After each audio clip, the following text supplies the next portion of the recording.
Bonjour, mes collègues Elliot Piché et Kevin Garnon, ainsi que moi-même, Catherine Morin-Desjardins, allons vous présenter le rapport d'analyse sur le bercail. Le bercail se trouve au cœur de l'hôtel La Ferme, qui se situe à Baie-Saint-Paul. On y sert de la pizza cuite au four, une sélection de vins, de bières et de cocktails.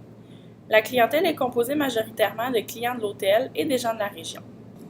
Il n'y a pas de problématique majeure au bercail puisqu'il est bien géré. Cependant, après avoir analysé les documents qu'on nous a fait parvenir, nous avons décidé de leur fournir des outils complémentaires. Nous avons constaté que la carte des vins pourrait bénéficier d'une analyse de vente plus poussée et que les cocktails avaient intérêt à être mis plus en valeur. On nous a aussi fait savoir qu'il serait intéressant d'arrondir les prix de vente pour faciliter les échanges d'argent. Autrement dit, notre mandat était de créer un outil d'analyse pour optimiser la carte des vins et de créer un outil pour faciliter la création de cocktails standardisés et définir son prix de vente. Ces outils servent à optimiser les ventes et à faciliter la création de cocktails afin d'en augmenter l'offre. Je cède maintenant la parole à mon collègue Elliot Piché qui vous expliquera en détail comment fonctionne l'outil de carte des vins. Merci Catherine. Je vais vous référer à l'annexe 1 du document papier. Dans le fond, vous allez trouver 4 tableaux qu'on appelle d'analyse de Miller. Dans le fond, ces analyses-là permettent, à partir de 3 simples données, de tirer plusieurs conclusions qui peuvent être très intéressantes pour analyser les vins. Ces 3 données étant le nombre d'unités vendues sur la période de temps, le prix de vente et le prix d'achat. Donc, dans le fond, ce qui est vraiment important de ce tableau-là, c'est de voir les indices de performance de chacun de nos produits. Dans le fond, ces indices-là sont définis selon le coût de boisson, donc le food cost, puis la contribution à la marge totale, donc la marge de chaque bouteille fois le nombre d'unités vendues. Les lignes que vous voyez au centre de votre graphique, ce sont des moyennes. Donc, un produit qui serait problématique, un coût de boisson plus élevé que la moyenne et une contribution moins grande que la moyenne. Donc, c'est un produit à problème. Un produit dormant, dans ce cas-là, ça va être un produit qui coûte pas cher, mais qui n'est pas assez vendu. Donc, c'est le genre de produit sur lequel on va mettre un incitatif de vente afin de pouvoir le vendre parce qu'il a le potentiel d'être payant. Dans le fond, ce que ça nous donne, c'est une image claire de ce qui se passe dans nos ventes d'alcool. Puis, ça nous permet de vraiment cibler les produits à mettre en avant pour la période de temps, puis de mettre des incitatifs de vente à la bonne place, finalement. Donc, pour vous donner un exemple, dans le fond, j'ai pris 2 exemples de vin rouge à la bouteille. Le Campos Reales se vend à 153 bouteilles, mais est considéré standard, alors que le Riparoso est à 111 bouteilles vendues et performant. Dans le fond, c'est vraiment juste pour vous donner l'image que c'est pas parce qu'on en vend beaucoup qu'il est nécessairement un bon produit. Donc, dans ce cas-ci, celui qui est moins vendu est un meilleur produit, pour notre carte, est plus rentable. Donc, c'est important de pousser l'analyse grâce à cet outil-là, puis de voir plus loin que le nombre de bouteilles vendues.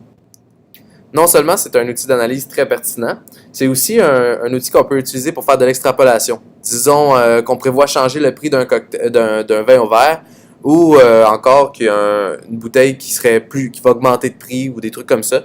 Ça nous permet d'aller le rentrer dans ce tableau-là, puis de voir les résultats que ça va donner à la fin de l'année, à la fin de la période du temps qu'on décide de prendre. Est-ce que ça va beaucoup baisser nos ventes? Est-ce que ça va augmenter notre marge? Peu importe, ça peut être utile pour ça aussi. Dans la même ligne d'idée, c'est aussi un outil prévisionnel. Si on prévoit faire un gros mois de juin, ben on peut changer les données. Je vais vendre 300 bouteilles de tel, Ça nous permet de voir les résultats puis de rentrer ça éventuellement dans notre état des résultats prévisionnels. Ça peut être très, très utile.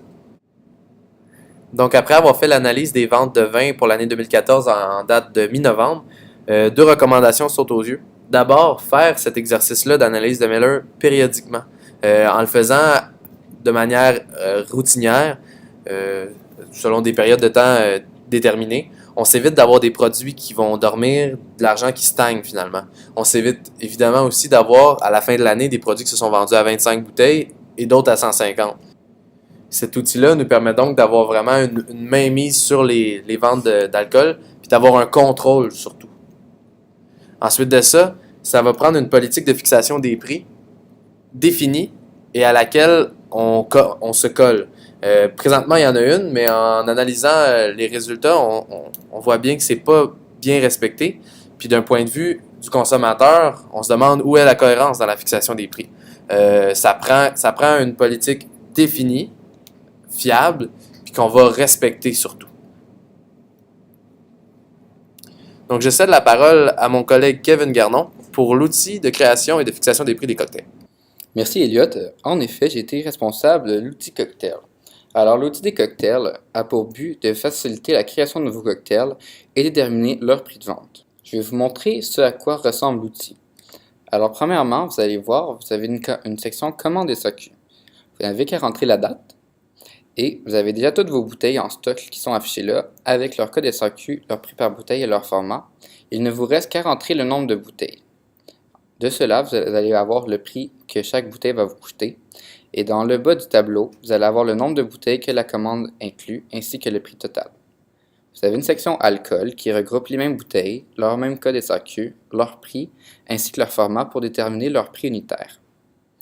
Vous avez une section boissons non alcoolisées qui inclut les sodas et les jus, qui contient encore une fois les prix, leur format et le prix unitaire.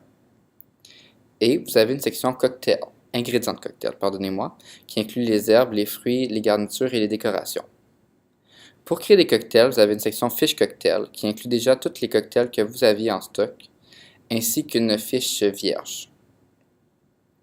Finalement, le dernier tableau inclut un tableau prix de vente qui inclut tous les prix des cocktails que vous avez rentrés dans la section fiche. Créons un cocktail pour vous montrer à quel point l'outil est facile à utiliser. Alors, créons un gin tonic à partir de gin Ungava qui n'est pas dans la liste en ce moment. Alors, c'est pas plus compliqué que ça. Vous créez un rang, vous rentrez la bouteille, qui est le gin Ungava dans ce cas-ci, avec son code SAQ, son prix par bouteille et son format en millilitres. Comme vous allez le voir sous peu, de cela va se découler le prix par once automatiquement. Vous n'aurez aucun calcul à faire, tout est déjà pré-rentré dans le tableau. Ensuite, pour créer un gin tonic, ça va vous prendre du tonic, un autre ingrédient qui n'est pas inclus dans la bande de données en ce moment. Alors, vous créez un nouveau rang, vous rentrez le produit qui est un tonic en ce moment, et nous avons créé un tonic à 2$ pour le 2 litres, alors ce qui est un prix qu'on croit raisonnable, mais vous allez pouvoir les changer si ça vous tente. Alors, le prix par once se change automatiquement. Et finalement, créons un ingrédient qui serait, je sais pas moi, un quartier de citron. Alors, le produit serait du citron, son prix 1$ par citron, et son format, ce serait 8 quartiers par citron. Son rendement se rend automatiquement 13 sous par quartier de citron, comme vous pouvez le voir. Finalement, vous allez copier la fiche vierge, comme on peut le voir, et vous allez juste la rentrer dans le bas en rajoutant des rangs qui ont déjà été faits à l'avance ici pour sauver du temps. Ensuite, vous allez changer le nom du cocktail. Alors, dans ce cas, ce serait un gin tonic.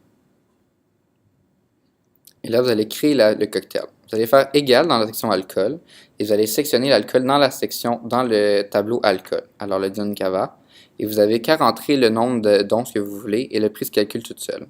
Pour les boissons non alcoolisées, c'est la même chose. Faites égal. Vous allez chercher l'ingrédient qui serait du tonic en ce moment. Vous rentrez le nombre d'onces et tout se calcule automatiquement.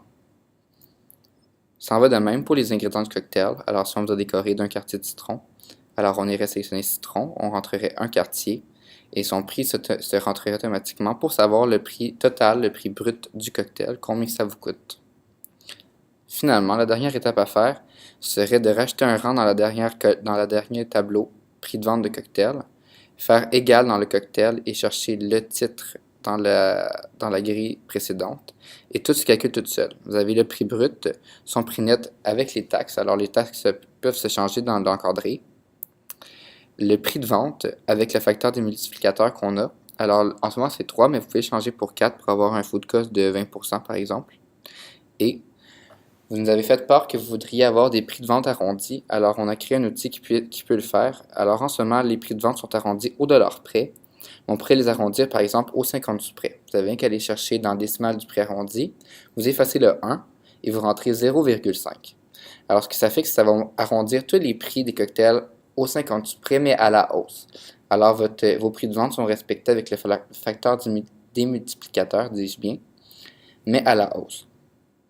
Finalement, si vous changez les décimales du prix arrondi, les coûts de boissons et les marges bénéficiaires vont se modifier aussi, mais comme j'ai dit précédemment, vont être respectés. C'est ce qui conclut la présentation d'aujourd'hui. J'espère que vous avez apprécié et que les outils qu'on a créés pour vous vont vous servir. Au nom de Catherine, Elliot et moi-même, nous vous remercions d'avoir fait affaire avec nous et nous sommes très contents d'avoir créé ceci pour vous aujourd'hui. Merci, au revoir.